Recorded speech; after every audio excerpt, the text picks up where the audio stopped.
그럼 바로 이어서 여전히 필요한 감각, 지금 더 중요한 감각, 성인기 발달 장애인을 위한 이해와 지원의 한 측면이라는 주제로 지석연 대표님께서 강의해 주시겠습니다. 지석연 대표님께서는 연세대학교 대학원 작업치료연구원 수료하셨으며 대한감각통합치료학회 국제이사, 대한작업치료협회 공모이사, 한국자폐학회 이사 등으로 활동해 오셨습니다. 현재 시소감각통합상담연구소 공동대표, WHO CST 양육기술훈련 마스터 트레이너, 서울특별시 작업치료사회 회장을 역임하고 계십니다. 그럼 지석연 대표님 강의 부탁드리겠습니다. 네, 그러면 진행하도록 하겠습니다. 앞서 이제 그 다양한 얘기들을 또 해주셨고, 저는 거기에 덧붙여서 이제 감각통합, 작업치료사 입장에서 말씀드리는 감각통합이기 때문에 아주 의학적인 어떤 감각이란 얘기보다는 이제 감각이 일상생활에서 어떻게 쓰여지고 또 어떻게 방해하고, 그래서 우리는 감각을 어떻게 바라봐야 되는가, 이런 측면에서 여전히 필요한 감각, 그런데 또 성인기거나 지금 살아가는 이 나의 어떤 그 생애 시점에서 어떤 감각이 더 중요한가 이걸 함께 생각해 보고자 내용을 만들었습니다. 네, 그래서 일단 제가 왜, 그다음에 무엇을 어떻게 할 것인가 이렇게 놓고 큰 주제는 함께 육하원칙으로 생각해 보자는 거고요. 제가 지금부터 이제 공유해 드린 앞으로 또 공유해 드릴 이제 슬라이드는 주로 그림을 많이 그렸어요. 그리고 중요한 건 우리가 감각이라고 하는 부분을 알아보려고 할 때는 이 감각이라는 것이 일상에서 나타나요.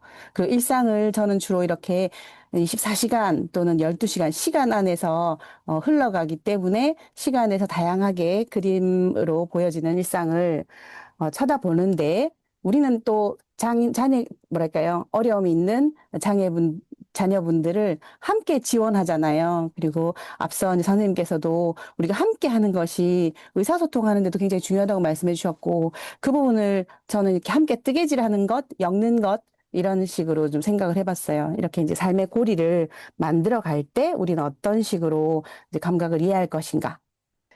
예, 저희가 작업치료사입니다. 처음부터 감각 통합을 치료하려고 이제 작업치료를 한 건 아니고요. 장애가 있는 사람을 만나다 보니까, 다양한 이유들로 장애가 있는데, 그럴 때 이제 감각이 필요한, 아니면 감각적 이해가 필요한 사람도 있었다라는 거고요. 더 전제가 되는 것은 우리가 살면서 영아기부터 노년기까지 쭉 살아갈 때 어떤 사는 장소가 있잖아요. 그러니까 우리가 왜 감각통합이라는 부분을 중요하게 생각하느냐? 이건 어떤 치료도 마찬가지일 텐데요. 삶이 일어나면서 함께 살아가는 그 삶이 이제 주요한 목적이고, 그리고 그것을 우리가 흔히 참여라고 불러요. 누구나 참여할 권리가 있고 또 참여할 수 있는 어떤 순간들이 있는데 그 순간들의 참여들을 WHO가 정의를 하기로는 삶이 일어나는 공간에서 어떤 의미 있는 활동, 또 의미 있는 활동을 할 때 어떤 역할을 수행하는 것, 그것을 참여라고 불러요. 갓난아기는 뭘 참여할까요? 내가 배고파요, 응애, 오는 것. 그다음 내가 드디어 혼자 이제 화장실을 갈 수 있어요. 이런 것도. 또 혼자 화장실을 가지 못한다고 하면 변을 보려고 내가 힘을 주는 것도 아주 갓난아기에 있어서는 참여가 되는 거거든요. 그래서 참여 중에 제일 먼저 시작하는 참여는 어쩌면 돌봄을 받는 것이고, 그리고 돌봄을 받아가면서 내가 먹고, 그리고 스스로 조금 더 능동적으로 하는 참여는 아동기엔 당연히 놀이고, 그러다 보면 점점 내 몸을 돌보는 자조 활동을 하고, 또 놀이 활동을 하면서 배우다가 또 배움을 가지고 조금 이제 쉬는 시간에 우리는 여가라고 해서 놀이가 여가로 이렇게 전이가 돼요. 그러면서도 함께 살아가기 때문에 또는 스스로 살아가기 위해서 자취를 하거나 어떤 가사 활동을 하거나 하면서 다른 사람과 함께 이렇게 살면서 생산 활동을 하고 또 궁극적으로는 우리는 돌봄을 받으면서 인생을 저물어 가죠. 그럴 때 이제 장애가 있는 사람 같은 경우는 이제 돌봄을 받거나 주거나 이런 관계들 안에서 이 위쪽에 있는 이 이제 돌봄부터 여러 활동들에 어디를 돌봄을 받고 어디를 잘 못하게 되는지를 확실하게는 잘 모릅니다. 사람마다 달라요. 그런데 이제 흔히 돌봄을 받고 있는 시간이 좀 더 많이 지속이 되면서 놀이가 방해받거나 또 자조 활동을 잘 못하거나 교육 활동에서 박탈을 당하거나 이럴 가능성이 있다는 거죠. 그것을 흔히 우리는 제한이 있다, 제약이 있다, 또는 소외된다, 또 활동이 빈곤하다, 또 활동이 박탈된다 이렇게 얘기를 해요. 그런데 이런 것들을 조금 더 우리가 함께 조금 더 참여를 확장하기 위해서는 아래쪽에 있죠. 이 돌봄자가 반드시 필요하고 그런데 이 돌봄자가 부모가 일평생 다 돌봄자가 될 수는 없죠. 그래서 이제 보육을 담당하거나 교육을 담당하는 전문가가 있고 또 어떤 치료를 담당하는 사람도 있고 활동을 보조하는 사람이 있고 또 궁극적으로 나의 어떤 다른 가족들이 또 존재하고 또 이제 살면서 돌봄자가 또 다양해지는데 이것을 뒤에서 이렇게 뒷받침하는 기관들이 있죠. 그리고 삶은 여전히 이어가는 것. 우린 이런 생애 조망하는 과정을 누구나 다 생각해야 되고, 그리고 장애 자녀가 또 살아갈 이 삶에서 돌봄을 잘 받는 게 궁극적인 목적일 수도 있어요. 돌봄을 잘 받으면서 내 생활을 영위하는 것. 저 역시도 마찬가지일 거고요. 근데 그렇게 우리가 생애를 같이 조망하면서 이제, 자녀를 좀 보겠습니다. 그리고 오늘 제가 감각에 대한 이야기를 드릴 텐데, 그럼에도 불구하고 발달은 여러 영역이 있어서, 발달의 영역들이 하나가 어려움이 있어서 나머지는 다 어려움이 없는 그런 사람도 가끔 있고요. 또 어떤 사람은 두 가지 이상의 발달 영역에서 좀 어려움이 있기도 하고, 그런데 우리가 조금 분절적으로 언어의 어려움이 있으면 언어장애가 있다. 또 인지의 어려움이 있으면 지적장애가 있다. 사회성의 어려움이 있으면 발달의 어려움이 있을 때 자폐 스펙트럼 장애가 좀 더 많이 이제 사회성의 어려움이 있다고 얘기를 했었고요. 정서의 어려움이 있으면 어떤 정서장애가 있거나 뭐 주의력 장애가 있거나 이런 식으로 얘기를 했고 그 외에도 사실은 이제 단지증인 사람도 있고 사고로 인해서 건강에 어려움이 있어서 손상이 있는 사람도 있고 다운 증후군처럼 염색체 어려움이 있어서 그래서 이제 발달이 어려움을 갖는 그런 사람도 있죠. 또 사실은 태어나면서부터 운동의 어려움으로 뇌성마비를 갖는 사람들이 우리나라에는 아직까지 정식적으로 발달 장애로 많이 이제 지원받지 못하지만 엄밀하게 뇌병변 장애로 성인의 뇌 손상이 있는 사람보다는 태어나면서부터 뇌성마비가 있는 사람들의 지원도 많이 필요하고 또 일반적인 학교에서는 이 운동이 약간 어눌한 거예요. 왼쪽 오른쪽이 어렵고 그다음에 손 조작이 좀 어눌하고 이런 사람들을 또 한 6%가 된다고 하는데 이런 발달에 어려움이 있는 사람도 있고 또 만약에 감각에 어려움이 있다 그러면 혹시 시각과 청각 장애가 있는 사람들이 감각에 어려움이 있는 사람들이 아니냐 이렇게 이제 생각하기 할 수도 있죠. 즉 이런 부분을 놓고 다시 한 번 더 감각이라는 측면을 놓고 보면은 엄밀하게는 이 다른 요소들하고 관련이 있을 수도 있고 아예 감각의 장애는 아닌데 감각이 좀 뭔가 과하게 민감하거나 또 감각이 다른 신경과 연결할 때 조금 다르게 연결되거나 이런 부분으로 인해서 생기는 다양한 어려움들이 또 있어요. 그래서 발달 장애라고 할 때 어떤 경우에는 다른 부분에 어려움이 있어도 생활 기술이 굉장히 또 좋은 사람도 있고 또 어떤 사람은 아무런 어려움이 없는 것 같지만 대인 경험이 굉장히 또 빈약한 사람도 있고 참여가 어려운 사람도 있어서 이런 요소들이 아니어도 발달적인 어려움에 고려를 해야 되지 않는가 뭐 이런 얘기를 이제 하기도 합니다. 그래서 하나의 영역에서 어려움이 있기 때문에 그 영역이 해결되면 장애가 없어진다. 이런 식으로 생각하기가 어렵다라는 겁니다. 특히 또 요즘은 환경이 큰 영향을 주기 때문에 환경에 의해서 저희가 또 다르게 살기도 하잖아요. 다문화인 경우도 있고 또 놀이의 발달 자체도 사실은 요즘 좀 많이 달라지기도 하고 코로나 이후로 또 저희가 많이 좀 느끼거든요. 운동의 발달이 이전보다 조금 학년별로 좀 달라지는 부분이 있고 전 세계적으로 운동 능력에 대한 부분이 한 10년 전보다는 조금 더 어려워졌다. 이런 얘기들을 저희들은 좀 많이 하고 있습니다. 그래서 역시 이제 이 발달이나 발달 장애 자체가 조금 우산도 살이 이렇게 연결돼 있잖아요. 뜨개질처럼 생각할 수도 있고 서로 좀 연결이 돼 있다라는 겁니다. 감각이라고 하는 부분을 흔히 이제 유년기 아니면 청소년기까지 우리나라는 감각통합에 어떤 접근을 하고 사실 그 뒤로는 많이 하지는 않지만 그냥 엄밀히 말하면 말씀드리면 감각에 대한 부분이 오랫동안 사실은 우리 죽을 때까지 우리 몸에 이제 영향을 받죠. 그래서 감각적인 특성을 꼭 얘기 드리고 싶은 것은 우리는 아직까지는 좀 제한적이고 아까 선생님도 잠깐 말씀하셨는데 바우처가 만 18세, 20세까지 지원되기 때문에 아직은 좀 분절되는 부분도 있지만 사실은 성인기 이후에 또 조금 더 지속적인 영향을 나타내고 있고 그런데 이전 어릴 때보다 더 고려되지 않는다라는 점이 있거든요. 그래서 이제 감각에 대한 부분을 고려해야 될 때 감각적인 특성을 내가 갖고 있는 감각적 특성이 없어질 리가 없거든요. 근데 그런 특성을 가지고 성인기 이후에도 우리가 어떻게 살아갈 것인가? 궁극적인 우리의 삶의 목적은 일을 하거나 함께 관계를 하거나 내가 살아가는 삶이 조금 더 자율적이거나 그리고 지역사회에서 내가 조금 더 참여할 수 있는 곳이 안정적이고 확장되는 것. 그런 것들이 성인기의 목표일 것이고 자, 노년기도 생각을 해보면요. 건강을 잘 유지하고 또 노화가 있어도 내가 할 수 있는 것들을 유지하면서 살고 또 돌봄이 상황에 따라 달라질 수도 있잖아요. 그럴 때 돌봄이 새롭게 달라질 때도 여전히 감각적인 이런 문제들은 좀 더 적응해야 될 필요가 있습니다. 그래서 이 부분을 보면 제가 이제 그림을 한번 그려봤어요. 이제 어떤 살아가면서 위쪽은 나, 그다음 아래쪽은 다른 사람.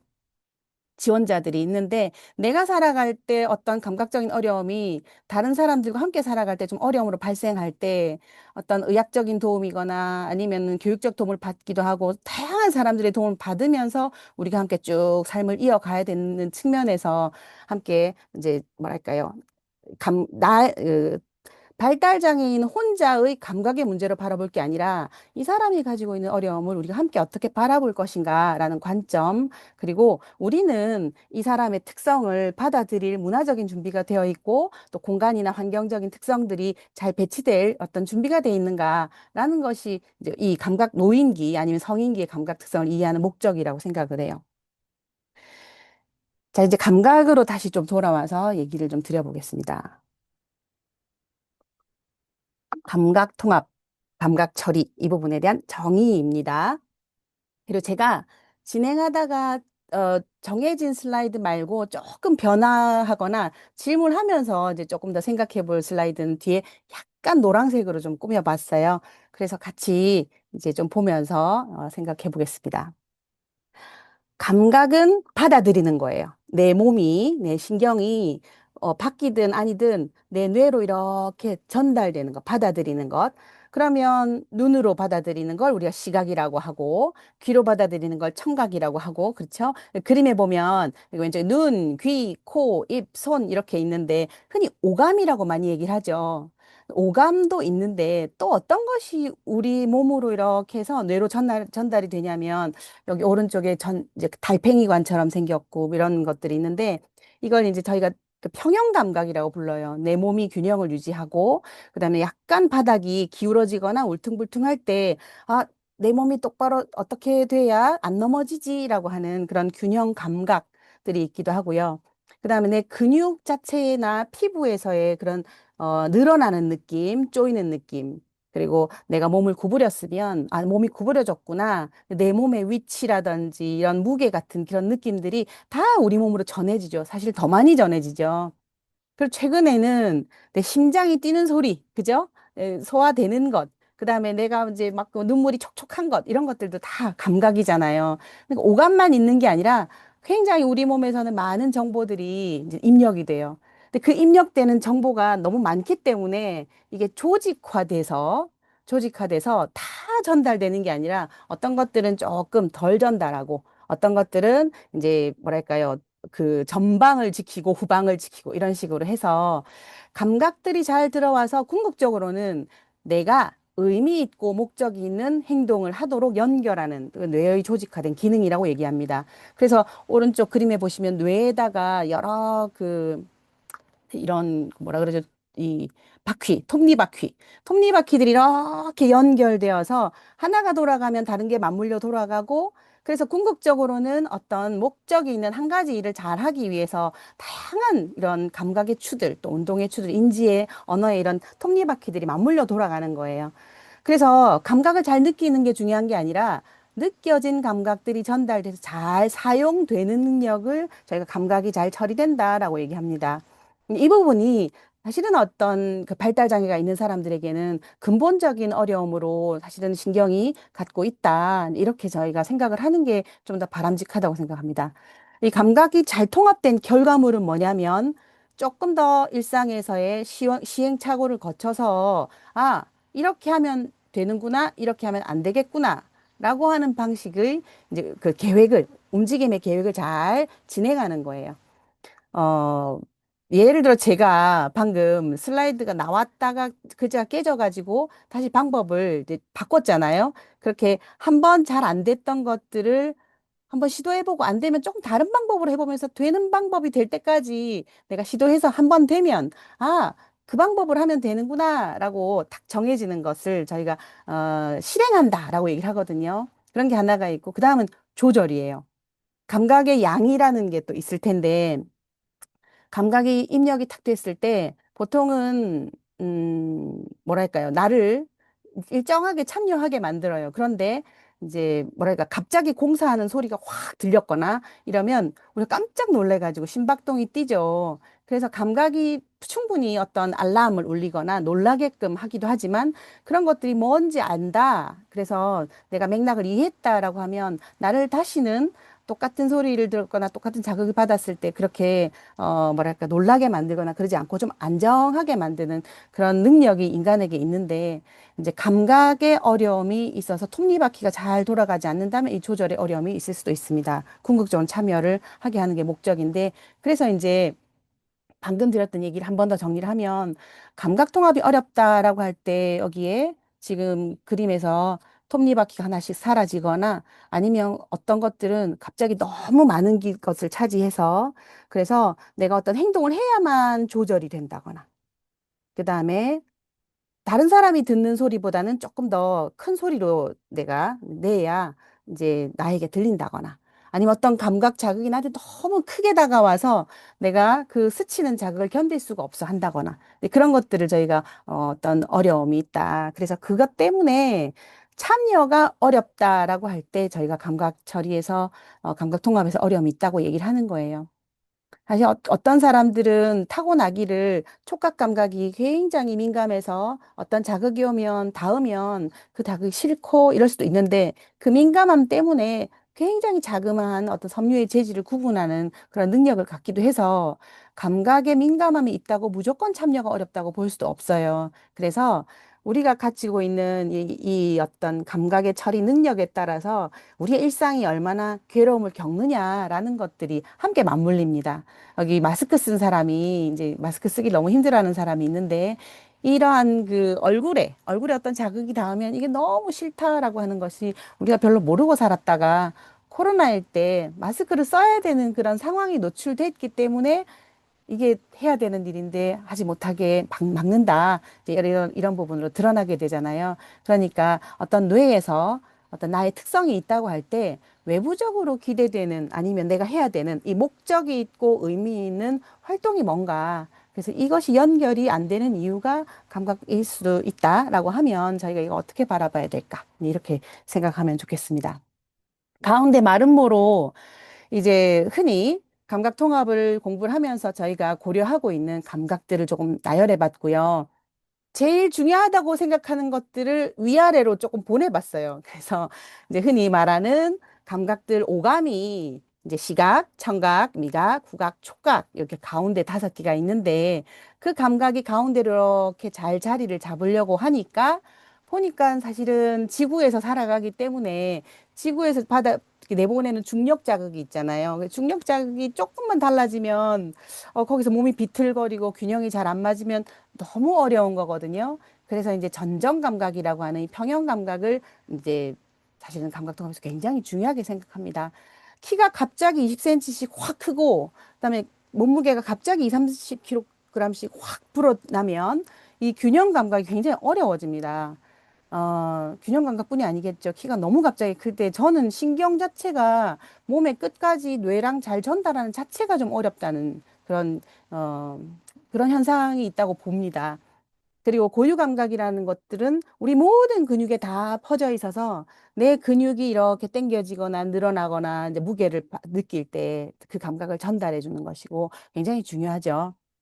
그리고 우리의 내장 감각을 전달해주는 내부 감각이 있어요. 어떠세요? 배가 조금 고프면 저희가 다 영향을 받죠. 심장이 막 쿵쿵쿵 뛰고, 이제 뭐, 그러니까 장기가 불편한 것, 이런 것들도, 네, 오늘날에는 굉장히 더 중요하게 이제 고려되는 것인데, 이제 저는 사실 이 부분을 좀 더 공부할 필요가 있는 세대입니다.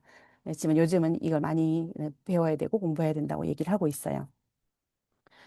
이제 그런 감각을 좀 더 살펴볼게요. 감각은 방금 이제 이렇게 일곱 여덟 가지를 말씀드렸는데 이걸 우리말 조금 더 쉽게 풀어가지고 이제 느껴지는 감각, 느끼는 감각으로 좀 풀어봤어요.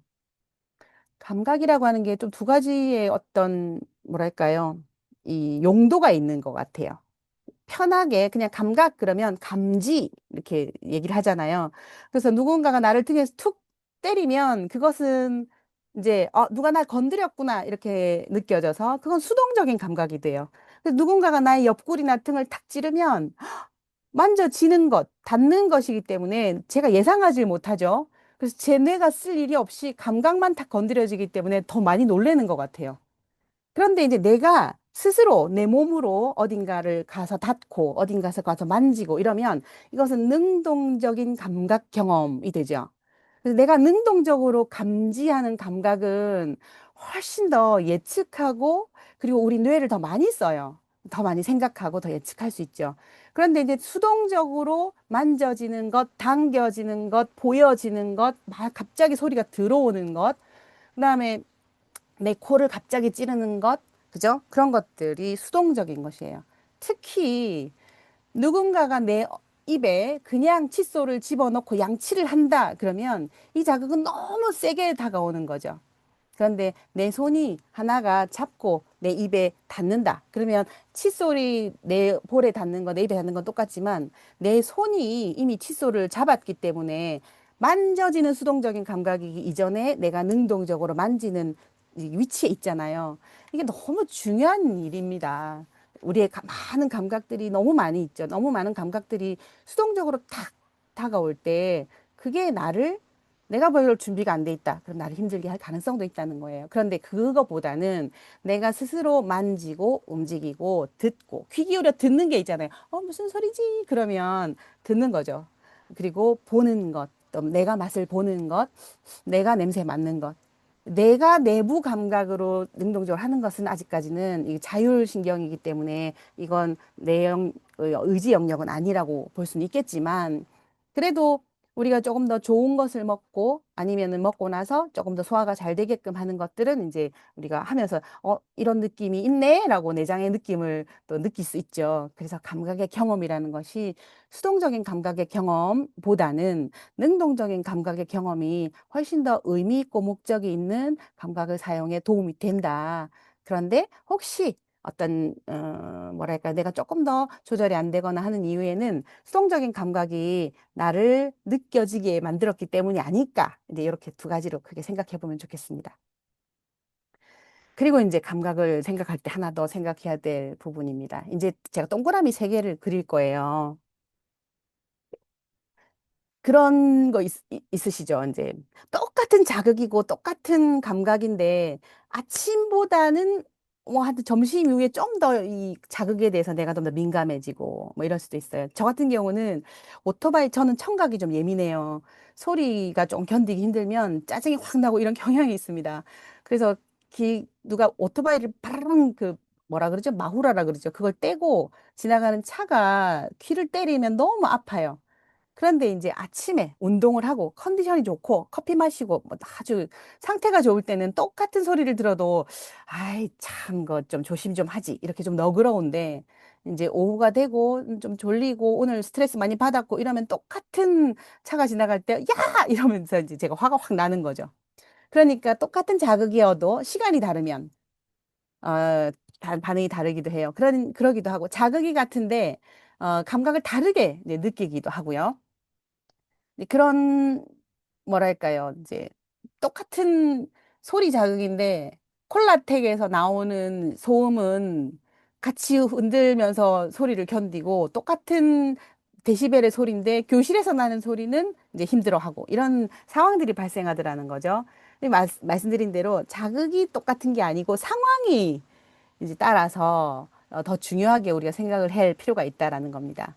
어떤 그 민감성이 있거나 이제 둔감성이 있는 감각들은 있는데 여기 다양한 이유들이 있어서 반응이 다르게 나온다라고 이렇게 딱 놓고 보면 우선은 방금 굉장히 많은 것들이 그림으로 비유해 놓고 두 개의 원으로 딱 모여지더라고요. 하나는 나 개인, 나라는 사람, 또 다른 하나는 환경. 그래서 나와 환경이 엮여서 이제 이런 반응을 만들어내는 거죠. 그러니까 감각이라는 것은 나에 속한 게 맞는데 그 감각에 너그럽지 못한 환경이 더 이게 함께 둘이 만나면 이제 서로 정말 상황이 안 맞는 거잖아요. 그런데 여기 하나 더 엮어서 나라는 사람이 이러이러한 어떤 포용적인 아니면 이해받는 환경에서 그래서 내가 24시간 살아가는 활동을 하고 살 때 내가 참여하게 된다. 이렇게 보는 거거든요. 그래서 세 가지 원을 캐나다에 이제 작업치료사는 PEO 모델이라고 했고요. 운동 조절이라는 이론을 얘기한 사람들은 또 이걸 PET, 태스크, 뭐 과제라고 얘기를 하기도 합니다. 그래서 방금 말씀드렸던 이 활동이라고 하는 것은 처음 그 보여준 그림처럼 시간의 흐름에 따라서 이렇게 우리가 PEO 세 가지 엮어진 상황에서 궁극적으로 이 세 가지가 만나는 여기를 우리가 참여하는 어떤 수행하는 지점이라고 볼 수 있어요.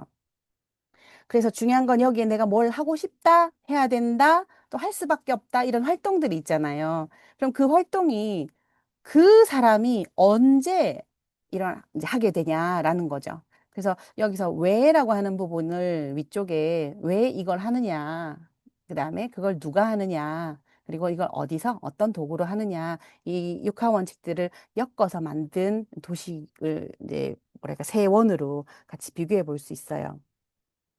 볼게요. 나라는 개인이 있어요. 나라는 개인을 처음부터 적응하기는 참 뭐랄까 바뀌긴 어렵습니다. 내가 계속 발달을 해가고 갖고 있는 어떤 변화들이 발달상에 있는데 나라는 개인이 지금 당장 오늘 하루에 어떤 특별한 사람으로 다 변하거나 이러진 않죠. 개인은 어떤 특성이 있다라고 알면 이 개인이 충분히 이해되는 환경에 놓일 때. 그래서 환경이 훨씬 더 갖고 있는 영향이 커야 돼요. 그래서 그 환경이 더 넓어지면서 그러면서 내가 하는 활동이 좀 더 익숙해지거나 알겠거나 아니면 새롭지만 재미있거나 그럴 때 보면 아까 제가 요게 세 가지가 겹쳐진 작업 수행하는 이 영역이 뭐랄까요? 여기 더 커져 있죠. 더 커져 있는 부분들의 커진 이유들은 네, 환경과 작업 때문이고요. 그러다 보면 개인이 이 환경에 조금 더 너그러워지고 작업 활동에 조금 더 참여하게 되고 이렇게 됩니다. 그럼 다시 꺼내와서 이제 감각을 이해하기 위해서는 이 처음 말씀드린 작업 활동 참여라는 걸 좀 더 이해할 필요가 있어요. 왜냐하면 이 활동은 누구나 살아가는 것이기 때문입니다. 활동을 한 일곱, 여덟 가지로 이렇게 구분할 수 있는데 약간 무지개처럼 만들어 놔봤어요. 보시면 제일 먼저 우리 24시간 중에 반드시 꼭 해야 되는 것이 잠과 휴식이죠. 잠과 휴식이 감각적으로 민감한 사람은 대체로 잠과 휴식이 굉장히 어렵습니다. 그래서 이 잠과 휴식을 어쩌면 하루하루 조금 이 일과 안에서 24시간 안에서도 끊어 짬 휴식, 짬잠을 해야 될지도 몰라요. 네, 그런 부분이 있고요. 그다음에 이제 우리가 흔히 말하는 자조 활동이라고 하는 기본 일상생활을 하고 살고 복합 일상생활이라고 해서 가사 활동을 하고 살고 그런데 그렇게 우리가 막 의무적으로 살 필요는 없어요. 놀고 되게 중요하죠. 반드시 아동기엔 놀이를 해야 되고 그리고 놀고만 살 수는 없잖아요. 놀이는 또 슬프게 끝나죠. 놀고 그다음에 배우고 그리고 함께 일하고 그러면서 이 뭐랄까요? 가사 활동을 하거나 배운 사람 또 배우거나 일을 하는 사람은 반드시 또 여가를 취해야 된대요. 그리고 보라색 이 모든 것들이 사회에서 함께 살아가기 위한 것이다. 이 활동을 딱 크게 세 가지로 딱 묶어보면 하고 싶은 활동, 해야 되는 활동, 그리고 함께 하다 보니까 하게 되는 활동 이렇게 삼박자를 이루어요. 삼박자를 이루기도 하고 저는 쿵짝이라고 또는 칙폭이라고 비유하기도 해요. 하고 싶은 활동이 되게 중요해요. 사람은 꼭 하고 싶은 활동이 있어야 되고, 하고 싶은 활동만 하고 살지는 않지만, 하고 싶은 활동을 더 잘하거나, 더 오래 하려면 꼭 해야 되는 활동을 해야 되죠. 우리 물 마시는 것, 생명 유지, 이런 것들. 그리고 또 함께 살아가다 보니까, 그리고 우리는 문화 안에서 경험하다 보니까 하게 되는 게 있어요. 그래서 이 활동을 계속 삼박자 쿵짝짝 쿵짝짝 이런 식으로 우리 리듬 있게 살아가야 되잖아요.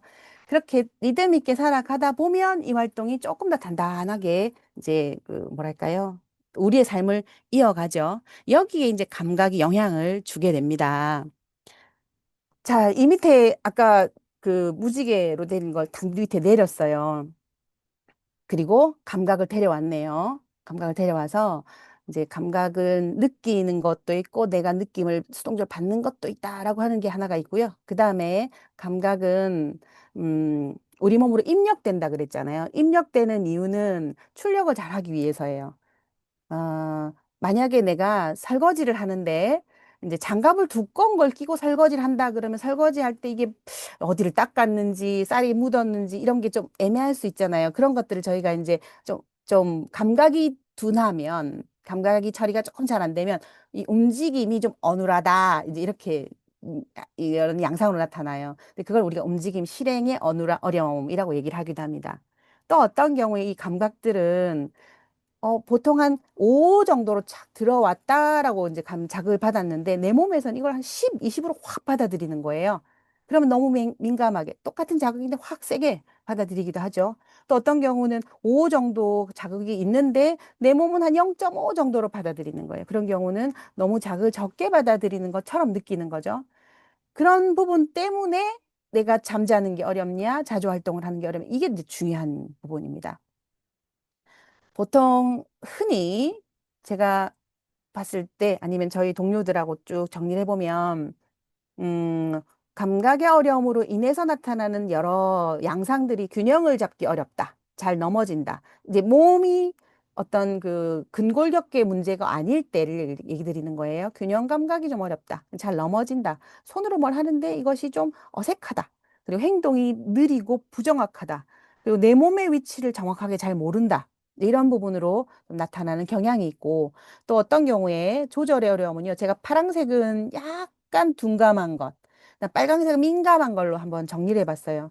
만약에 전정 감각이 조금 더 둔감하거나 민감하면 약간의 움직임을 굉장히 무서워하거나 자극이 많이 들어와야 자극이 느껴지니까 그 자극을 계속 추구하는 방식으로 뱅글뱅글 맴돈다든지 계속 높은 곳으로 올라가거나 많이 매달리거나 어떤 경우는 몸에 닿는 걸 너무 싫어하거나 또 어떤 경우는 계속 만져야 되거나 그러기도 하고 시각 자극도 누가 탁 들어오면 어떤 자극이 너무 세게 들어와서 눈이 부신다, 시리다, 아프다. 또 어떤 경우는 어떤 모양을 빠뜨리기도 하고 너무 얽매기도 하고 또 노래 같은 경우나 소리도 어떤 소리가 탁 꽂혀서 거기를 계속 듣기도 하고 어떤 소리가 너무 찌르듯이 아프기도 하고 그리고 보편적으로 누구나 그런 게 있는데 보편적인 사람보다 훨씬 더 이런 양상이 많은 경우를 저희가 감각적 어려움이 있다라고 얘기하는 거예요. 편식은 모든 사람이 있다고 합니다. 근데 이 편식이 너무 과해서. 그런데 이것도 사실은 논의를 해야 됩니다. 절대로 이 음식에 알러지가 있고 너무 싫기 때문에 못 먹는 경우도 있습니다. 우리나라는 고춧가루가 기본 베이스잖아요. 어떤 분은 계속 음식을 헛구역질을 하고 음식을 계속 뱉으셨는데 너무 이제 음식을 구토를 하니까 식도가 아플 것 같아서 사실 고춧가루를 끊었는데 그러고 났더니 오히려 더 구토하지 않고 편안해진 걸 보면서 이 부분은 반드시 우리가 함께 의학적으로 고민하거나 건강 상태랑 같이 점검해야 된다고 생각을 합니다. 또 어떤 경우에는 미각이나 이 구강 감각이 너무 둔감해서 파, 마늘 이런 것들을 먹기도 합니다. 그리고 어떤 냄새를 못 맡기도 하고 너무 자극적으로 맡기도 하고 뭐든지 냄새를 맡아서 확인하려고 하는 경우도 있고요. 또 소화나 설사 이런 부분에 어려움이 있기도 하고 이제 이런 것들이 감각적인 어떤 양상이라고 할 때 기본적으로는 항상 이 지점에서 생리적으로 우리 함께 고민하면서 이게 그래서 이런 어려움이 이 뭐랄까요? 일상에서는 어떤 것들에 영향을 주고 받느냐라는 겁니다. 눈으로 감각이 예민하다, 시각 감각이 예민하다 그럴 때 이 밝은 형광등 빛을 너무 힘들어한다라고 하면 형광등이 있는 곳에서는 다 힘들 거잖아요. 그랬을 때 이게 집인지 아니면 학교인지 그러면 빛이 너무 세서 집중이 어렵거나 내가 눈이 부셔요. 그러면 간접 조명을 하기도 하고, 그죠? 그러니까 일상에서 일어나는 곳이 어딘가 촉각적으로 만약에 어떤 어려움이 있다라고 한다면 그게 옷을 입을 때인지, 뭔가를 만질 때인지, 뭔가 조작을 할 때인지, 그곳이 집인지, 직장인지, 그죠? 아니면 어떤 여가 생활을 함께 할 때인지, 그럴 때도 많이 느껴요. 촉각적으로 너무 예민하긴 한데, 내가 함께 있는 이 친구들이 너무 좋으면, 그 끄트머리만 잡고 또 친구들을 보면서 나의 촉각적인 민감함은 그 놀이를 방해하지 않을 때도 있었어요. 근데 중요한 게 맨 마지막이에요. 감각적인 어려움이 어떤 행동 양상으로 드러나는데 상황과 활동이 너무 즐겁고 좋고 의미가 있을 때 방해를 받느냐. 그러면 그건 우리 함께 정말로 깊이 고민해야 되는 것이고, 그죠? 청각적인 부분에 상당히 그런 거 많습니다. 뭐 움직임도 마찬가지예요. 너무 내리막길인데 이런 방해받는 일상이 있다고 한다면. 그래서 이제 움직임의 감각도 한번 예를 들어 볼게요. 이동이라고 하는 것이 우리한테 일상적으로 중요하죠. 엄청나게 중요하죠. 그래서 이동하는 부분을 놓고 쭉 보면은 놀이할 때도 이동을 하고 집 밖을 나와서 다니는 건 다 이동인데 이때 감각적으로만 보자면 어떤 경우에 특히 성인기에 제가 내리막길을 쭉 함께 걸어보거나 오르막길을 걸어봤는데 오르막길은 너무 힘들어 하시고요. 내리막길을 내려갈 때 발목이 흔들흔들해서 균형 능력이 좀 낮나 이렇게 느껴질 때가 있었어요. 그럴 때 내리막길을 디딜 때 불균형감을 느끼는 경우가 있는 걸 많이 봤어요. 그리고 또 어떤 경우는 자기 몸의 근육의 느낌을 잘 몰라서 어느 정도 힘을 줘야 될지 잘 몰라서 그래서 쾅쾅 딛기도 하고 이동하다가 놀래기도 하고 또 어떻게 지나가다가 누군가 확 다가오거나 자동차가 확 지나가거나 갑자기 다가오는 자극이 있을 수 있잖아요. 그것이 나의 이동을 방해할 때가 있다면 그러면 이 부분을 같이 고민해야 되는 거죠. 이동을 안 하게 한다, 이동을 그만둔다라고 하는 경우가 너무 많은 것 같아요. 근데 그런 부분을 저희가 조금 더 어, 지양해야 되겠죠.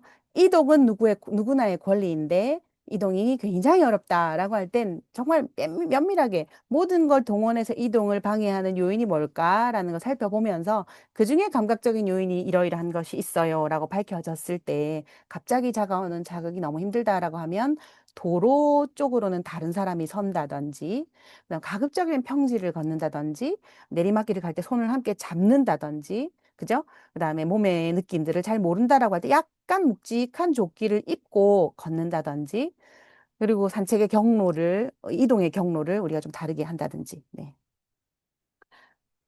네. 네. 그런 식으로 저희가 이제 고민을 해보면서 이제 생각할 수 있겠어요. 그래서 이제 여기서 아까 왜 PEO라고 하는 세 가지 이 부분을 놓고 감각을 엮어서 생각할 때, 감각은 개인적으로 어떤 강약점이 있을 거예요. 이 부분은 이제 조금 더, 뭐랄까요, 만나시는 감각 통합의 전문가들과 감각 프로파일을 요즘 많이 하고 있어요. 그 감각 프로파일을 보면 어떤 감각이 좀 둔감하거나 민감한 경향이 있다, 이렇게 얘기를 할 때, 그 민감하거나 둔감하거나 어눌하거나 하는 감각이 일상에 어디에 영향을 주는가라고 한다면 방법들을 생각하는 거죠.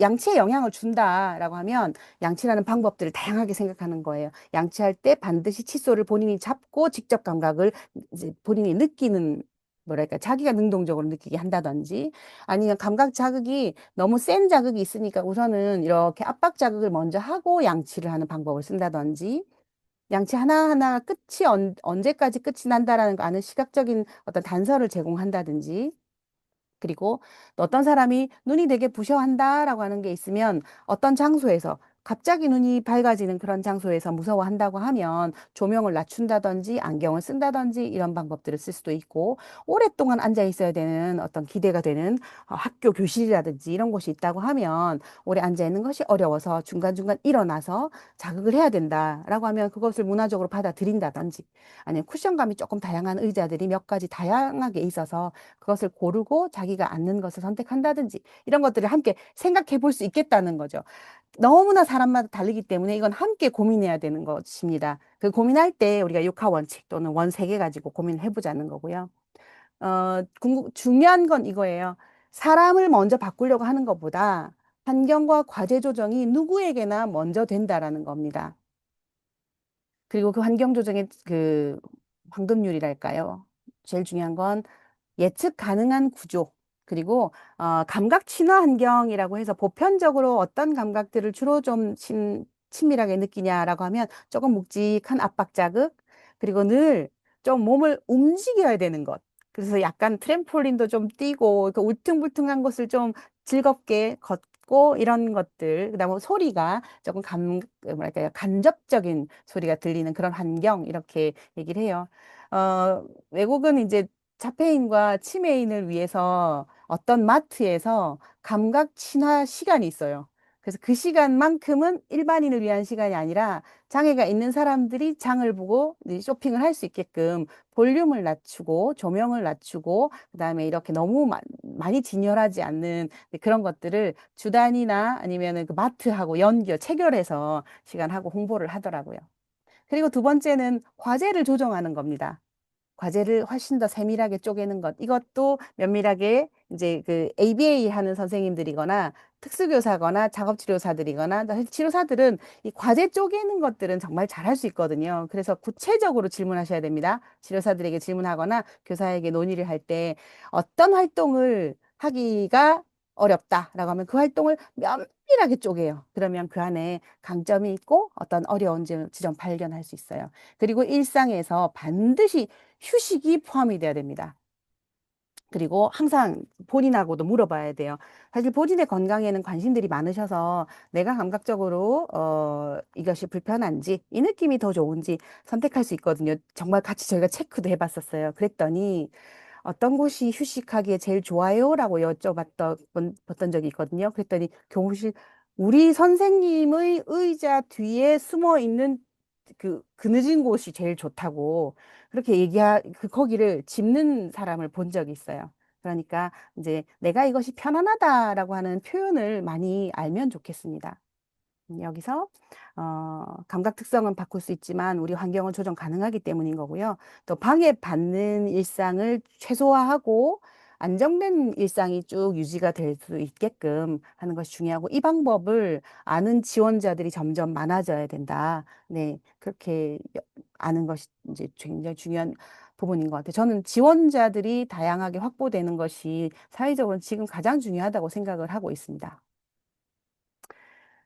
다양한 그림이 있는데 흔히 이제 보편적으로 안정과 조절을 위해서 압박 자극이 중요하다 이렇게 얘기를 하는 것들이 어떤 상징적인 그림이에요.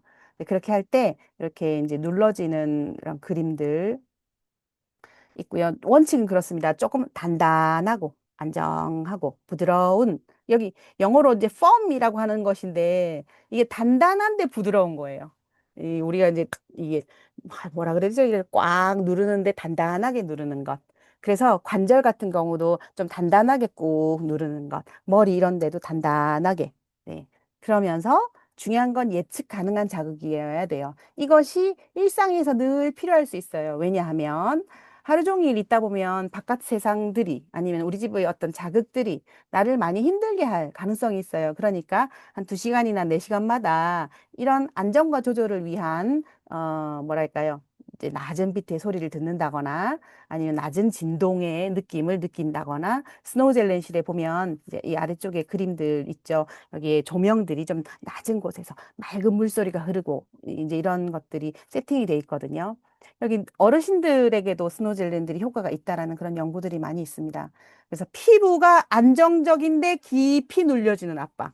그래서 이제 공 같은 것으로 몸을 꾹 눌러주고 예, 이렇게 하는 거거든요. 그래서 뭐 어떤 경우에는 침대와 침대 매트 두 개를 놓고 그 사이에 끼어 들어가는 것들을 발견해낸 가족들도 계셨어요. 그 다음에 손바닥으로 어떤 두드린 다음에 토닥토닥 약간 이렇게 동그랗게 뭉쳐가지고 공기를 넣은 다음에 이렇게 토닥토닥 두드리는 거죠. 그다음에 근육을 꼭 늘리거나 꼭 죄어지는 것, 스트레칭 같은 건데 이제 이런 것들이 그냥 스트레칭 하기가 쉽지가 않잖아요. 그러니까 이제 우리가 이렇게 아이디어들 냅니다. 우리 교실 너무 싫지? 교실 벽을 무너뜨려 보자! 이러면서 이제 교실을 꽉 미는 거예요. 무너지는 벽을 밀면 안 되겠죠. 몸을 무거운 걸 꽉 함께 미는 거예요. 아니면 묵직한 책상을 이렇게 나르는 것도 괜찮고, 그래서 약간 무거운 가방을 어깨에 매는 것, 이런 것들을 이제 권유하기도 하고 그럽니다. 그걸 이제 저희가 헤비웍이라고 얘기를 하기도 하고요. 이게 모두 다 개인의 리듬과 컨디션에 맞는 그런 움직임으로, 그리고 그렇게 하고 났을 때 심박동을 재본다든지 기분을 물어본다든지 하면서 전후로 안정이 된 정도를 물어볼 수 있어요. 이 표정을 가지고 저희가 함께 살펴봐도 굉장히 좋습니다. 그리고 이렇게 요즘 영어 아니고 한국어로도 감각 장난감, 아니 영어로 센서리 토이, 한글로 말이에요. 한글로 11번가나 이렇게 센서리 토이 이렇게 하면 요 가운데 이런 장난감들이 엄청 많이 나옵니다. 우리나라 고등학생들도 이제 공부를 할 때 이런 것들 많이 활용하고 있다고 해요. 그리고 또 이제 여전히 이건 평생 아마 필요할 것 같아요. 우리가 또 살면서 준비하는 운동을 많이 하죠. 인간의 뇌를 가장 좋게 만드는 게 사실은 1번이 운동이라고 얘기를 합니다. 그럴 때, 그런 게 있는 것 같아요. 운동을 하는 게 좋은 줄 알지만, 운동을 알아서 하는 사람들은 사실은 굉장히 의지가 좋은 사람이고, 그다음에 함께 할 동료가 있는 사람이에요. 그다음에 운동할 때 힘든 것을 내가 버텨낼 수 있는 그런 뭔가 목적이 있는 사람들이에요. 그래서 우리가 흔히 인지 운동, 지각 운동, 감각 운동 뭐 이렇게 얘기를 하는데, 그런 맥락에서 발달장애가 있는 분들, 지적장애가 있는 분들에게는 인지적인 운동이나 트레이닝보다는 감각의 느낌이 좋으니까 그 느낌으로 내가 움직임을 하는 것. 그래서 감각 운동적 접근이 더 좋다라는 겁니다. 그리고 그렇게 해서 운동을 하는 것은 우리의 몸을 조절하게 만들고 생기 활력을 도와요. 네, 이럴 때도 역시 단단한 자극인데 약간 센 자극이 좋습니다. 점프를 하는데 조금 센 점프.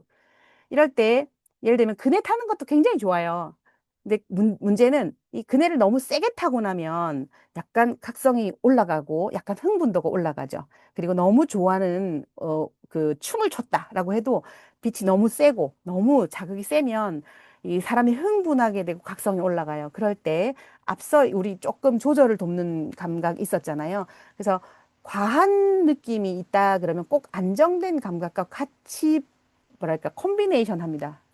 그네를 저희가 탈 때 그네를 세게 밀면 너무 즐거워하죠. 춘향이 그네도 세게 타잖아요. 그런데 그때도 그네를 세게 타다가도 마무리할 때는 꼭 약간 뭐랄까요 체력장 할 때 매달리기 하듯이 그네에 세게 매달리는 상태를 만들고 꽉 내려오게끔 그렇게 좀 디자인을 하거든요. 네, 그리고 절대로 선호감이 생기지 않는데 강제하지 않아요. 남이 좋다고 하니까 한 번만 더 해보자 이런 식으로 하지 않고요. 어느덧 보면 한번 해볼까라는 결정은 자기가 하거든요.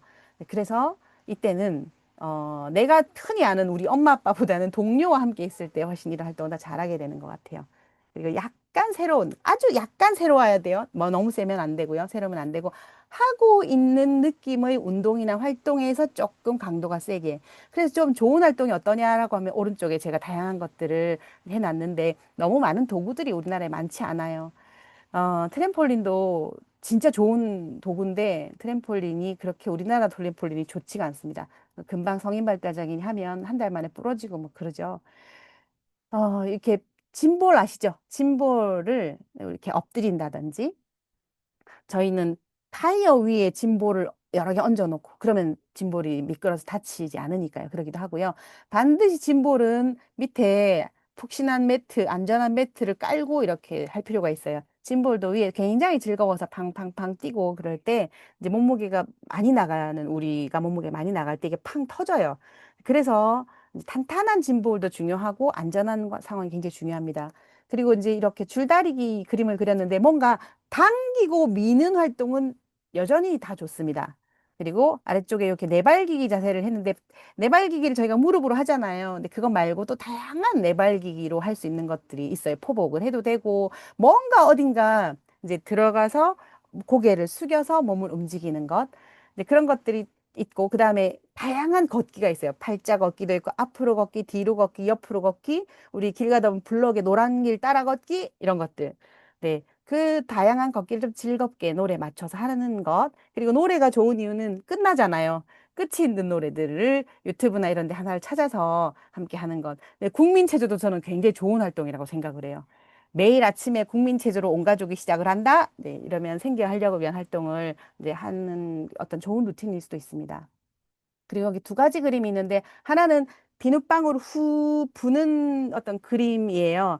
어, 컵에다가 비눗물을 넣고 부으시라는 얘기가 아니라 비눗방울 하나 상징적으로 이제 해놓은 건데요. 비눗방울로 손으로 입으로 불 수도 있고 공중에 이렇게 날리는 비눗방울이 굉장히 많이 있는데 바깥에 활동을 할 때 비눗방울 스틱 하나 가지고 함께 활동을 하면 더 즐겁고요. 그냥 산책 나간 것보다 그리고 조금 더 활동이 되면서도 소통이 될 만큼 그렇게 매력적이에요.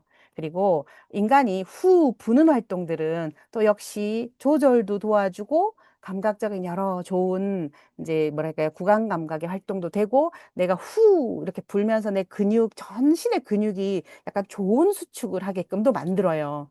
그래서 여기 호루라기를 이렇게 놓기도 했는데 소리 안 나는 호루라기도 있고 비눗방울 부는 것은 그런 맥락에서 저희가 성인임에도 성인 뭐 아동 불문하고 야외를 나간다고 할 때 이제 저희가 이제 또 필수적으로 많이 권유하는 그런 활동들입니다. 예, 그럼에도 불구하고 여기가 저희가 전통적으로 감각 통합에서 권유하는 아주 함께 하거나 혼자 하거나 그룹에서 하면 좋은 활동들을 예를 들어 놨는데요. 문제는 이게 문화적으로 자꾸 조금 어려워지는 것 같아요. 옛날에 고무줄뛰기 같은 거 해보셨거나 월, 화, 수, 목, 금, 토, 일 이런 거 해보셨지요? 이런 거 요즘 안 하고 이렇게 지나거든요. 네.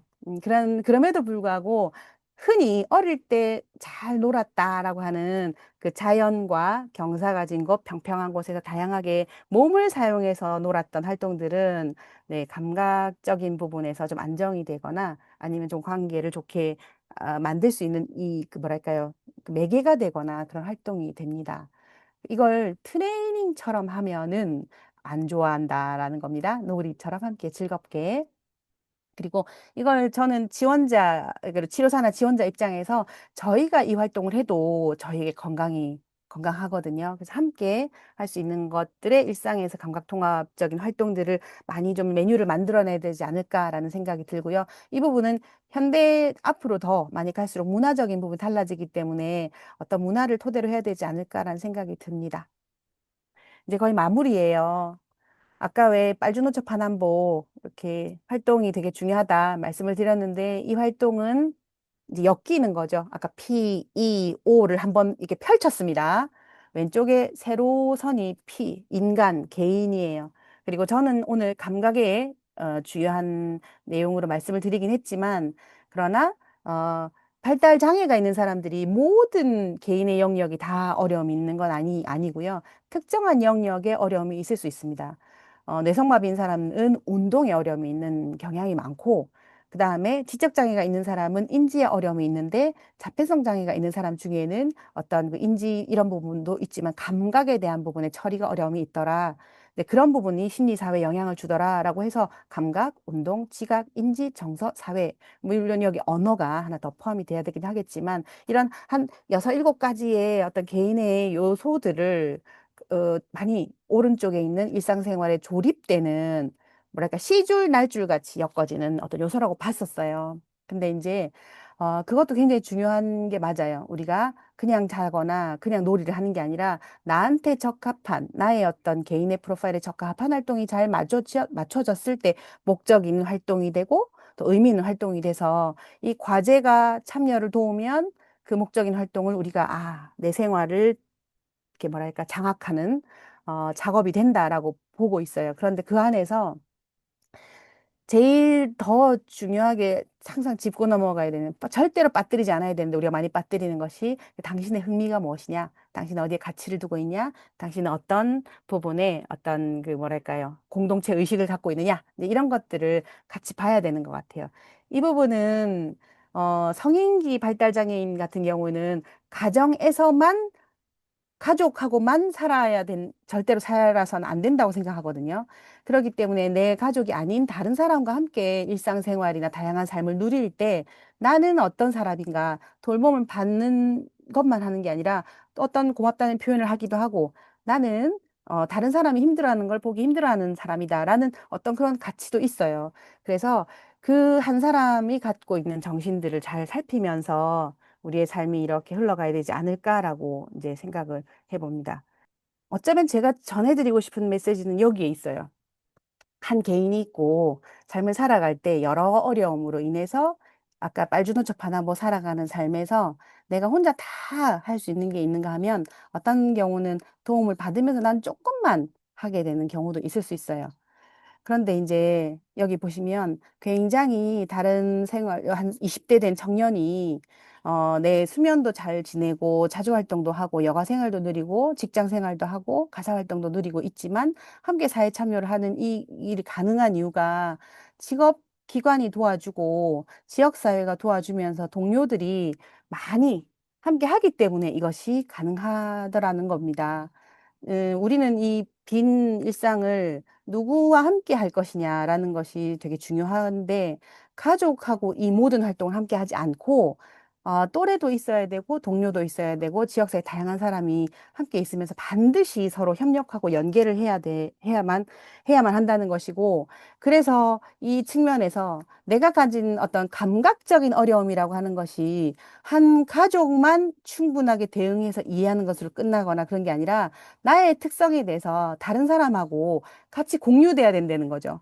그런 맥락에서 어떤 우리가 서로 지원의 어떤 공통된 지도 같은 것들을 반드시 공유하지 않는다면 한 사람의 장애가 사회적인 장벽으로 인해서 막히는 게 더 많다. 그래서 우리가 개인의 노력보다는 사회적인 노력을 더 많이 해야 되겠다고 많이 생각을 하게 됩니다. 네. 일단 제가 준비한 내용은 일단 여기까지고요.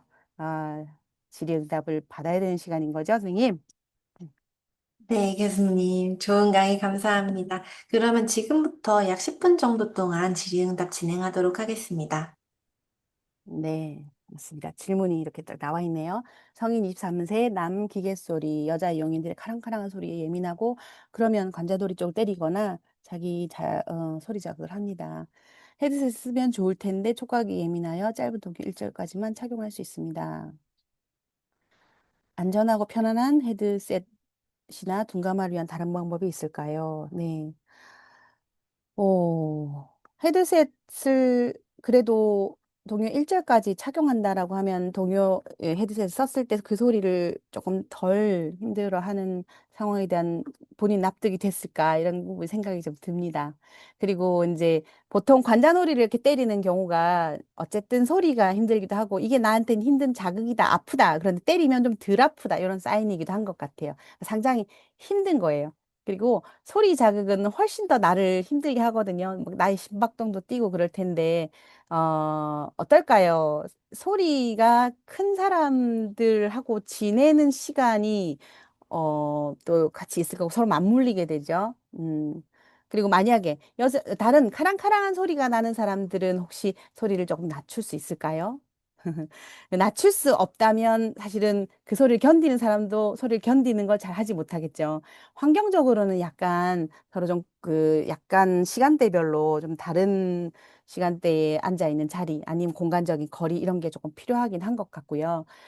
그리고 헤드셋은 종류가 우리나라에 맞는 헤드셋이 별로 좀 없다는 것도 있어요. 외국이 훨씬 더 많이 개발이 돼서 헤드셋 자체가 너무 쬐입니다. 그리고 요즘 이렇게 이어폰 형태로 안에 그게 끼는 것들도 좀 있긴 하거든요.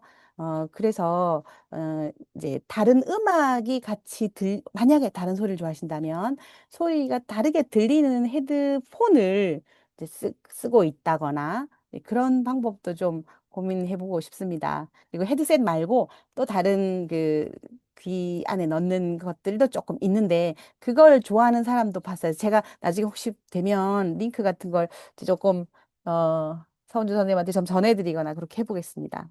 그다음에 7세 남자인데 소근육 운동은 좋습니다. 근데 대근육 운동이 미숙하여 제자리 뛰기나 몸 균형을 잡는 행동이 어려워집니다. 눈 한쪽으로 흘려보거나 상대방을 쳐다보거나 고개를 자꾸 기울여 쳐다봅니다. 고개를 똑바로 하려고 하니까 스스로 고개를 한쪽으로 기울여야 중심이 맞다고 합니다. 너무 똑똑한 아이입니다.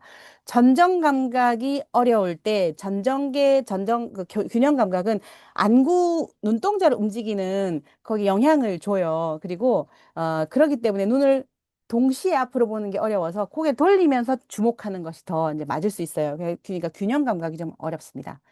키가 갑자기 크면 이 어떤 좀 잘 되다가도 다시 이 문제가 반복될 수 있어요. 그래서 장기적으로 보면 약간 몸이 미숙해도 어눌해도 너의 정서가 절대로 다치지 않게 귀한 이제 이런 말을 내가 한쪽으로 기울여야 중심이 맞다라고 하는 이 인식 능력이 정말로 중요하다라는 것들 하나 두고요. 그리고 그러면서도 집에서 예를 들면 TV나 좋아하는 책을 볼 때 공 위에 앉아서 계속 이렇게 바운스를 하면서 이제 척추 옆에 있는 작은 근육들이 조금 더 자극을 받으면 조금 더 많이 좋아지는 경향이 있더라고요. 그리고 저희는 이제 스쿠터 보드라고 해서 엎드려 가지고 스쿠터 보드를 이렇게 타는데 좀 재밌게 타면 이제 온 몸에 작은 대근육 운동을 하게 하는 작은 근육이 있어요. 그런 근육들을 도와주는 것들이 있고 이 부분은 인근의 감각통합 전문가에게 찾아가시면 훨씬 더 많은 도움을 구체적으로 받으실 수 있을 거라고 생각합니다. 어려서부터 유독 새끼 발톱만 깎으려 하면 식은땀이 흘리고 거부하기도 깎지 않습니다. 25년 동안 잠들면 몰래 깎아주느라 밤을 샐 때도 있습니다. 네, 새끼 발톱만 깎으려고 하면 새끼 발톱이 한번 깎이다가 되게 아팠던 그런 경험이 있을 수도 있지 않겠어요? 네, 그렇다면 어, 그쵸. 네. 잘 때 깎는 거 하고, 그다음에 요새 그 손톱깎이, 발톱깎이가 굉장히 다양하게 나와 있습니다. 자동적으로 도로록 하면 되면 도로록 이렇게 깎이는 것도 있어요. 그래서 본인이 잡고 자기의 발에 이렇게 대고 아프지 않은 이렇게 갈리는 거 그리고 이렇게 많이 깎지 않아도 되잖아요. 그래서 하루에 이렇게 세 번만 슥슥슥 스치는 거를 매일매일 하는 것 이런 것들도 저는 괜찮다고 생각을 해요. 약간 좀 개발된 도구들이 있어요. 손톱 발톱에 대해서는. 그리고 똑똑 깎는 거 말고 도로록 돌려서 깎는 것들을 본인이 할 때 덜 힘들어 할 수도 있다라는 거 하나 말씀드려보고요. 그리고 이런 것도 있어요. 엄마랑은 절대로 안 깎는데 의외로 주간보호센터나 통합돌봄 선생님하고는 깎게 되는 경우가 있습니다. 그러니까 어떤 상황에서 이런 일상생활이 집에서는 잘 되고 잘 안 돼요라고 하는 체크를 담당하는 선생님들하고 공유를 하시면 참 좋습니다. 저도 저희 어머니가 머리 지금 옆에 계신데 네, 저희 어머니가 머리 이렇게 따주시면 이렇게 깎아주실 때 이렇게 머리를 빗어주실 때 너무 싫었어요. 옆집 언니가 훨씬 더 좋았습니다. 그럴 수 있다라는 겁니다.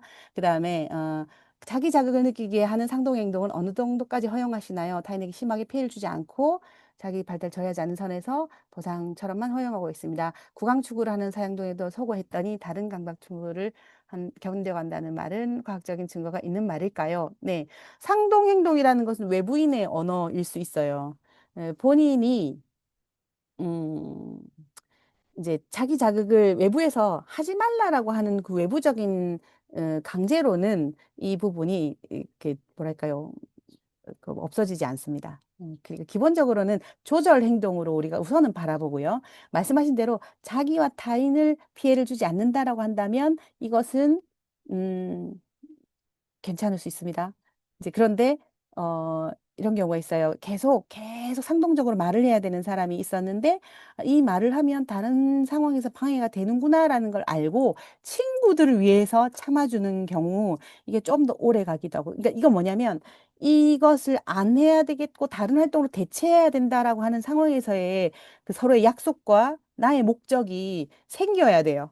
내 엄마나 아빠나 선생님이 보기 싫다 아니면 내가 보기에 이건 안 해야 된다라고 이제 강제적인 그 기준으로 없어지는 것은 저는 건강하지 않다고 생각합니다. 그러나 조금 더 다른 부분에 멋진 다른 행동으로는 제한해 볼 수 있을 것 같아요. 본인도 네.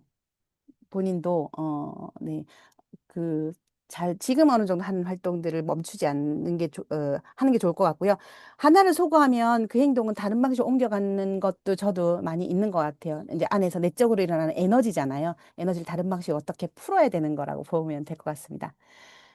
네, 그다음에 에어즈 이론 외에 감각통합 치료가 자폐 재활에 어느 정도 효과적인 설명한 이론이 무엇인가요? 그냥 감각통합의 최근에는 감각통합의 그 효과가 실제로 감각 자체의 안정보다는요, 감각을 통해서 그 사람을 만나는 지점을 찾기 때문에 감각의 수단으로 의사소통이 아니면 상호작용이 훨씬 더 안정된다라고 하는 자폐에 대해서는 그런 연구와 근거가 있어요. 그러니까 아까도 제가 인지운동, 지각운동, 감각운동 그렇게 말씀드렸는데, 어, 어떤 사람은 모든 감각이 다 어렵진 않거든요. 시각은 굉장히 뛰어나고, 그다음에 내가 약간 움직였을 때 즐거운 느낌들이 인지 수준이 아니라 감각 수준에 있다. 그래서 그 사람을 만날 수 있는 감각이 아주 작은 그런 지점들을 찾는 노력을 하는 게 자폐성 장애인에게 만나는 감각 통합의 방법이라고 생각을 합니다. 그래서 근거 기반의 어떤 그 치료 중재법, 의료적인 것 말고요. 다양한 중재법 안에는 감각통합이 상호작용과 놀이에 효과가 있다. 그리고 수면에 어떤 같이 연관성이 있다라는 그런 내용들이 좀 있습니다. 그다음에 각성이 너무 높은 아동은 어떻게 해야 될까요? 아, 그쵸. 각성. 우선은 각성에 대한 부분이라고 하는 것들은 시간표를 많이 좀 함께 면밀하게 작성을 해보면 좋겠고요. 다양한 사람들과 함께. 그리고 이건 꼭 그 담당하는 의사 선생님하고 같이 논의를 해야 될 부분이라고 생각을 해요. 제가 치료사로서는 각성이 굉장히 높은 아이들하고 이제 저는 뭐랄까요. 캠프도 하고 뭐 이런 여러 가지 실험을 또 해보는 경향이 있는데 40분의 치료 시간 안에서는 해결되기 어려운 경우가 많아요. 반드시 24시간 아니면 주기도 있어요. 그래서 전반적인 시간적인 맥락, 에너지 맥락, 그러면서도 그럼에도 불구하고 갖는 어떤 신경의 맥락들, 그리고 또 이런 것도 있습니다. 각성이 너무 높다라고 보기 때문에 흥분도를 줄이겠다라고 해서 계속 어떤 과한 활동을 하는 것이 감각적인 활동에 대한 부분보다는 오히려 중간 정도 수준의 에너지 수준의 활동을 지속적으로 유지하는 것으로 해서 각성 자체를 너무 올리지 않는 활동을 유지하는 방법도 일상을 안정하게 하는 경우도 있었거든요. 그래서 각성이 너무 높다라고 하는 부분에 대한 정확한 근거, 시간, 그리고 이제 일상에 대한 정보 수집, 그리고 생리적인 부분, 그다음 인지적일 때 과제가 각성이 좀 중간일 때 어떤 반응을 보이나 뭐 이런 것들을 함께 보면 좋을 것 같습니다. 맥락이 중요해요. 감각을 추구하는 경향이 많습니다. 그런 상처가 나거나 목에 물리면 계속 그 상처를 자극하고 아물기가 매우 어렵습니다. 맞아요. 감각적인 부분이 한 원인이 되는 듯하여 어떤 지원을 고려해 볼 수 있을까요? 특히 상처가 나거나 상처가 계속 나면 그걸 계속 뜯죠, 그죠? 이게 일단은 상처를 뜯는 부분에 대한 조절이 상당히 좀 어렵다라는 것 하나 하고요. 상처를 뜯는 것을 막았으면 좋겠고 안 했으면 좋겠는데 이때도 좀 우리가 전반적인 것들을 이렇게 보면 좀 좋은 것 같아요. 에, 성인기 아니면 좀 약간 어떤 그 어려운 상황을 봉착했을 때는 시간표를 우선 쫙 살펴보고 어떤 시간을 가장 잘 몰입하더라. 어느 시간을 가장 잘 즐거워하더라. 그 순간을 찾는 게 또 중요합니다. 얘를 아주 작아도 괜찮아요. 이불을 갤 때, 잘 갠다? 라는 것도 괜찮고요. 구슬을 끼우기 할 때 이걸 잘 쳐다보더라. 그런 어떤 좋아하는 상황들이 한순간을 포착을 하면 그 상황에서부터 조금 확장할 수가 있어요. 이 말씀을 드리는 이유는 하지 않아야 될 활동에 대한 부분을 하기 이전에 이런 것들을 지금 잘 하고 있어요라고 하는 1분, 5분 이 시간이 일상생활에 어디에 위치하는가라는 거예요. 왜냐하면 그 활동을 하고 있을 때 내가 편안하고요. 편안하거나 재미있는데 그걸 알아주는 사람이 있을 때 그 사람과 소통이 되기 시작합니다. 그래서 상처가 나 있는 부분을 어, 계속 주목하는 것 말고 활동이 즐겁게 조금씩 조금씩 더 늘어나면서 몰입하는 시간이 1분에서 5분으로 늘어날 때 그때 그 5분짜리 활동이 다른 시간에 또 가능할 수 있거든요. 근데 이런 것들이 조금씩 자리를 잡으면 내가 이걸 막 뜯고 있는 시간을 조금 더 대폭 줄일 수 있어요. 그러다 보면 어느새 아물어 있는 상황이 있어서 상황적인 중재는 일단은 그렇고요. 그다음에는 이제 이게 충분하게 전제가 된 상태에서 이제 상처에 대한 부분은 다양한 방법으로 이제 이렇게 여기를 테이프 뭐 연고를 문질러요. 그다음에 이제 약을 발라요. 이제 붙여요. 근데 붙이는 건 어려울 것 같아요. 그리고 말리고 그렇게 이제 점점 거기 사실 너무 주목하지 않는 것들이 좀 필요하다고 말씀드려 봅니다. 네, 그다음에 이제 메스꺼워서 구역질한다. 이 부분은 소화에 대한 부분인 것 같습니다. 의사 선생님하고 꼭 상의를 하시면 좋겠고요. 마지막인데, 어린이들 보면 싫어하고 공격적인 경우, 네. 청각에 대한 부분은 바뀌기가 되게 어려운데, 아이들이 우는 소리들은 아이 입장에서는 생존에 관련된 거기 때문에 귀를 정말로 찌르고 때린다고 얘기를 해요. 그래서 아이들을 보면 그 싫어하는 느낌을 갖는 경우가 좀 많이 있습니다. 그래서 어쨌든 아이들이 옆에 있는 상황을 주변에서 일단은 주의하고 그렇기를 우선은 설명을 드려보겠습니다. 그리고 조금 의도적으로 다른 조금 거리가 있는 상황에서 뭔가 이렇게 이동해주는 그런 자원봉사 뭐 이런 아이디어도 생각이 잠깐 들었습니다. 너무 이제 짧은 답변을 드리게 되어서 죄송합니다. 이 정도에 마무리하겠습니다. 네.